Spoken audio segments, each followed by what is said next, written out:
A unique tiny home shelter space is now opening in Minneapolis. The Avivo Village is a shelter within a shelter. Those tiny homes built inside a massive warehouse in the North Loop. 30 degrees below zero. That is what the wind chill reaches in Minneapolis on the worst nights of January, and it is a number that kills people in that city every single winter. But behind a steel door in the side of an ordinary gray warehouse downtown, that number has been abolished. Push the door open and you are standing at the end of a street. A real indoor street with posted street signs lined with 100 tiny houses with painted fronts, curtained windows, and doors that lock. All of it sealed inside one enormous heated building where winter is simply not allowed in. It is 70 degrees on that street at midnight. It is 70 degrees at noon. It is 70 degrees during the blizzard you can hear humming faintly against the roof high above.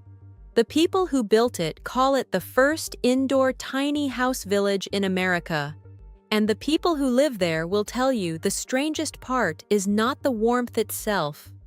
New residents wake up in a panic during their first weeks, convinced they forgot to prepare for the cold, and then remember, lying there in the dark, that there is nothing left to prepare for. Because putting 100 homes under one roof solves one problem completely, and then it quietly does something to a person that nobody predicted. The staff inside this building have also done one thing nearly 250 times that no ordinary shelter in the city can claim. We will get to that. But first, you need to know how an entire village ended up inside a warehouse. Minneapolis, summer of 2020. The pandemic had forced emergency shelters to cut their beds to slow infection, and hundreds of people who would normally have slept on a mat in a crowded room suddenly had nowhere at all. Tent encampments spread through the city's parks that summer, some of them hundreds of tents deep, and through the warm months the arrangement held. But everyone in Minnesota knows what comes next. A Minneapolis winter is not an inconvenience. It is a season with a body count, and as autumn arrived, outreach workers were walking those camps doing quiet arithmetic nobody wanted to say out loud. One of the groups doing that arithmetic was a nonprofit called Avivo, which had spent 60 years in the Twin Cities helping people climb back from addiction, unemployment, and homelessness. Decades in the field had taught them something uncomfortable. Traditional shelters kept failing the same people in the same way, because a warehouse full of cots takes away the one thing a tent still offers, which is a small space that belongs only to you. People were choosing frozen ground over a free bed, and they were not being stubborn. The bed came at the cost of the last privacy they had. And whatever dignity a tent preserves, it cannot survive January in Minnesota. So Avivo asked a question that sounds almost childish until you sit with it. What if you could keep the privacy of the tent and the warmth of the building at the same time? What if you built the village indoors? They leased a massive warehouse on Washington Avenue in the North Loop, the kind of building that usually holds forklifts and pallet racks. And then, in a matter of months, in the middle of a pandemic, crews and volunteers filled it with 100 tiny houses. Each one is a private room about 8 feet by 8 feet, roughly 70 square feet, the size of a garden shed. Inside there is a real bed, shelving, heat and light, a front window facing the walkway, and the detail that matters more than everything else combined, a door that locks with a key that belongs to one person. The indoor streets between the houses carry names posted in both English and Ojibwe, a deliberate act of respect in a state where Native Americans are pushed into homelessness at far higher rates than anyone else. And the build came with a twist almost nobody predicted. The North Loop is a neighborhood of expensive condos and renovated lofts, exactly the kind of place where projects like this usually die in angry council meetings, buried under petitions about property values.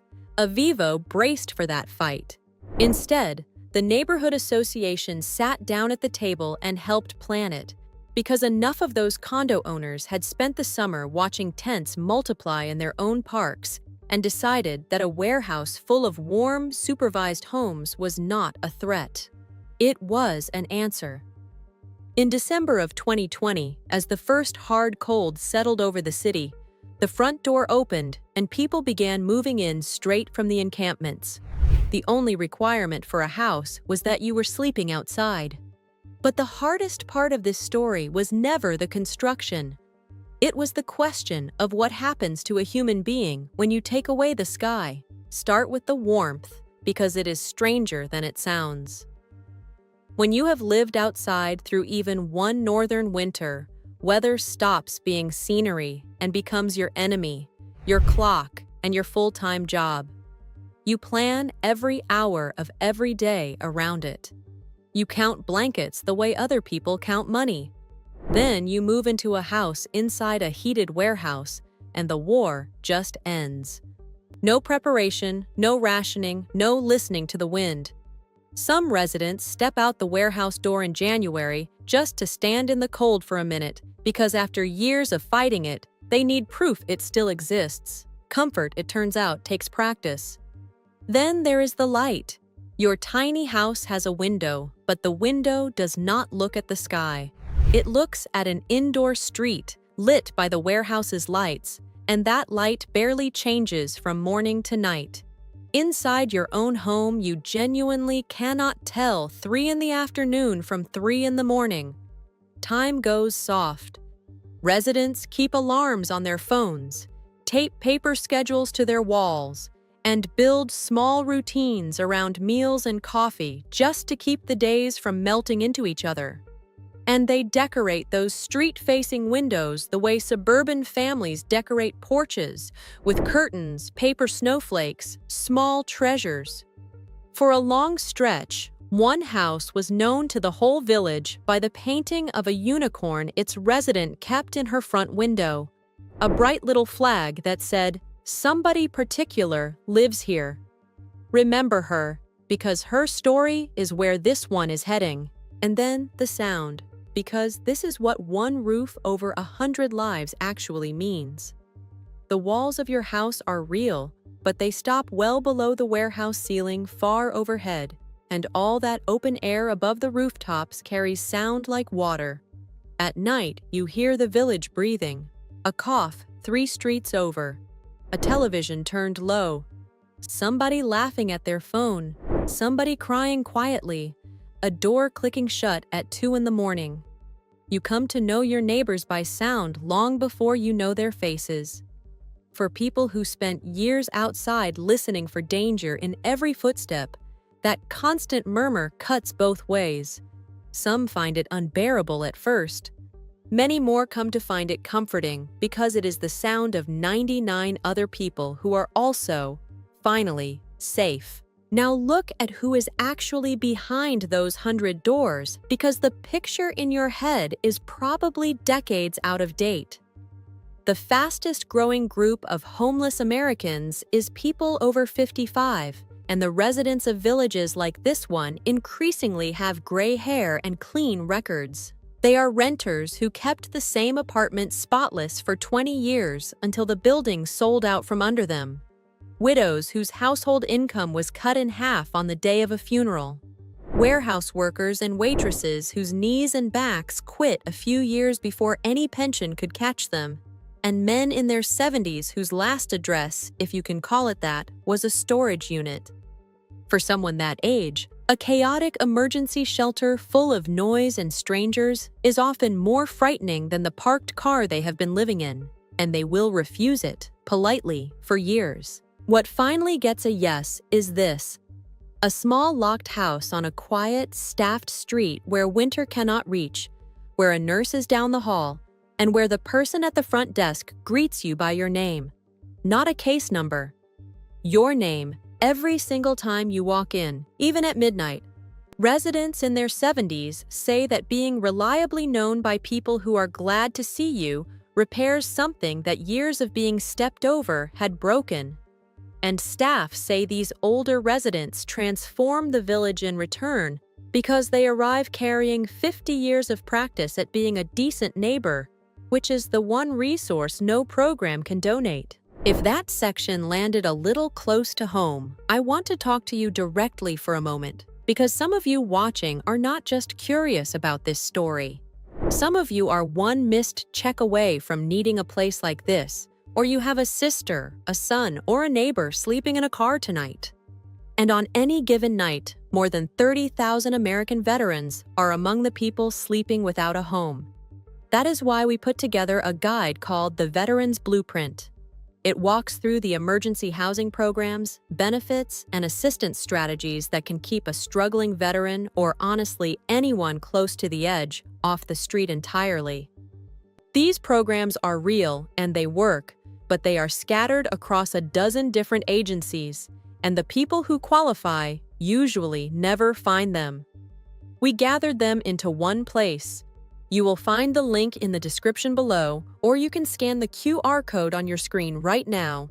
If you are struggling, it may change your next 6 months. And if you simply want to help someone who is, it will show you exactly where to start. Inside the village, daily life runs on rules that break almost every rule of the traditional shelter system. Caseworkers call it low barrier. You do not have to be sober to get a house. You do not have to pass a background check, attend a sermon, or surrender your dignity at the front desk. You come and go at any hour, because it is your home and adults are not given curfews, and there is no time limit on your stay. In exchange, the expectations are the ones any village would recognize. Keep the peace, respect your neighbors, and let the staff walk alongside you. Those staff are there around the clock, every hour of every day. Down the indoor main street, there are shared bathrooms, hot showers, laundry, and meals. And in the same building, people can meet case managers, nurses, mental health counselors, and addiction treatment staff without ever stepping into the snow. Move-in day itself is its own quiet ceremony. A staff member walks the new resident down the indoor street to a numbered house, hands over a single key, and then does something no shelter intake has ever done. They leave. No inspection schedule. No list of forbidden items read aloud. No cot assignment. Just a person standing alone in 70 square feet that answers to nobody else, turning a key over in their hand. Caseworkers say more than one new resident has spent that first night sleeping on the floor beside the bed instead of in it, because after enough years on concrete, a mattress feels like it might swallow you whole. The body has to relearn safety the same way it once learned fear, one night at a time. A day inside has a rhythm that surprises newcomers. Mornings begin the way mornings begin anywhere, with coffee and quiet greetings. Some residents heading out the big front door to jobs, appointments, and bus stops, while others sweep their little porches or lean in each other's doorways the way neighbors have leaned in doorways forever. Evenings bring the smell of dinner, card games at shared tables, and by 10 or 11, most of the little front windows have gone dark and the warehouse settles into the low, breathing quiet of 100 people sleeping safely in one room the size of a city block. Residents who came from county shelters say the difference is hard to explain to outsiders. A shelter schedules your day for you. The village expects you to build one. Several residents said that expectation was the first thing in years that treated them like an adult, and it is also the reason a small number of people pack up within weeks and walk back to a tent. Freedom is a responsibility some people need time to want again. And that around-the-clock presence is the answer to the number I promised you at the start. Since the village opened, staff there have reversed nearly 250 overdoses. Sit with that for a second. Roughly 250 moments when a human being would very likely have died alone in a tent under a bridge, and instead, a trained person with naloxone was 30 seconds down an indoor street. Whatever you believe about addiction, and whatever you believe a person must do to deserve help, Those are funerals that never happened. Those are mothers who still get phone calls and children who still have a parent to be angry at, which is its own kind of mercy. The criticism of this place deserves an honest hearing because some of it is fair. The sharpest version says a 70-square-foot room inside a warehouse is a shelter with better branding, and every dollar of praise it earns hands politicians one more excuse to delay the real apartments a city owes its people. Others point out that gathering 100 people in crisis under one roof gathers 100 crises under one roof, and conflict does not stop at a warehouse door.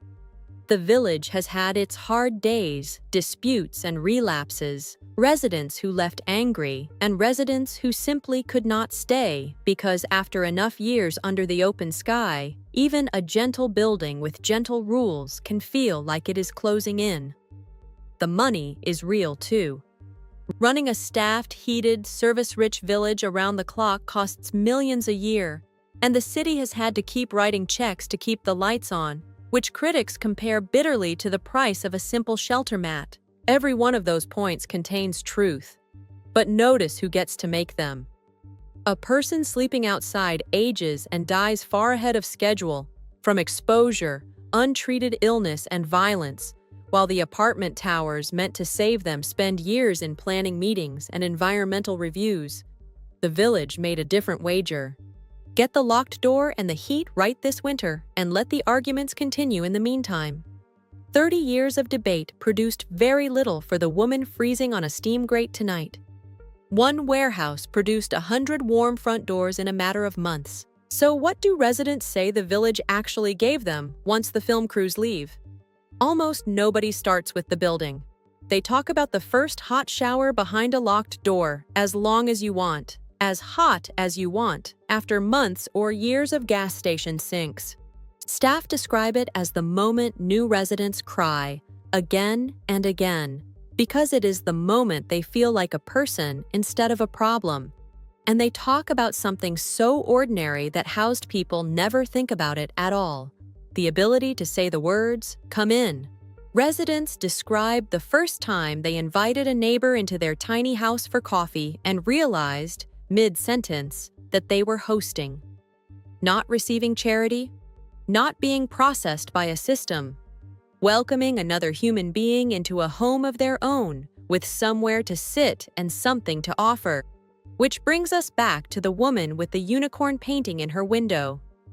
She came to the village after years of prison and addiction, and losses stacked on losses, including people she loved who died while she was locked away and could not say goodbye. Her 70 square feet was the first stable home she had known in years, and staff describe watching her do something the street had never once allowed. She stopped surviving hour to hour and started planning month to month. She said the village gave her the first chance in 11 years to be the one who opened the door. The numbers say her story is not a fluke. Since that warehouse door first opened in December of 2020, the village has taken in 851 people straight from the outdoors, and 343 of them have moved on into safe, permanent housing of their own. That is roughly 4 out of every 10 from a population the old system had completely given up on reaching, people who had refused every shelter bed ever offered to them. Delegations from other cold-weather cities now walk those indoor streets taking notes, photographing the street signs and the painted fronts, because the once radical idea of building a village under a roof is starting to look less like an experiment and more like an answer that was sitting in plain sight inside an empty warehouse the whole time. Tonight in Minneapolis, the wind chill will do what it always does, and inside one gray warehouse, on a little indoor street, behind a front window that once held a painting of a unicorn, a woman who used to sleep in the snow is asleep in a bed she locked from the inside with her own key. 70 degrees, 99 neighbors breathing quietly around her, and 30 below zero standing outside a steel door it is never getting through. If you want more true stories about ordinary people quietly solving problems their governments gave up on, hit subscribe. because next week we are walking into the $58 million jail in Portland, Oregon that never held a single prisoner, and finding out how its cell blocks ended up full of homeless families instead. We will see you there.